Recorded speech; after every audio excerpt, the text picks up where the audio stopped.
Derapate contro sterzi, freni a mano e poi folle velocità fino a 120 km all'ora sulle strade ghiacciate delle Melette. Follia in altopiano dove un gruppo di giovani si era dato appuntamento. Corse clandestine, sorpassi azzardati, al limite, auto con motori truccati per dare potenza ai veicoli guidati all'impazzata da questi uomini che, sprezzanti della vita e del pericolo, si sono pure vantati di essere già balzati agli onori della cronaca. Perché siamo nati sul TG Bassano, che hanno detto che siamo nati sulle piste però. Un video pubblicato su YouTube dove si riconoscono volti, nomi. Purtroppo le corse clandestine alle Melette non sono una novità, visto che già nel 2019 si erano verificati simili episodi e in quell'occasione era arrivata una condanna molto dura da parte del sindaco di Gallio Emanuele Munari.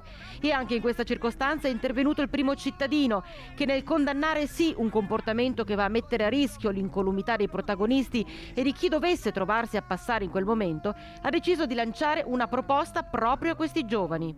Se questi ragazzi hanno bisogno, hanno il piacere di poter fare qualche sgommata da un certo punto di vista o su quella strada, potremmo valutare, ripeto, potremmo valutare anche un'ipotesi di concordare insieme quei 20 minuti come si fa già per le gare di rally, dove il comune può concedere per quel spazio di tempo quel pezzo di strada che va messa in sicurezza, va bloccata a utenti normali e magari lasciare a questi ragazzi quella mezz'ora di sfogo per fare queste corse o derrapate sulla neve.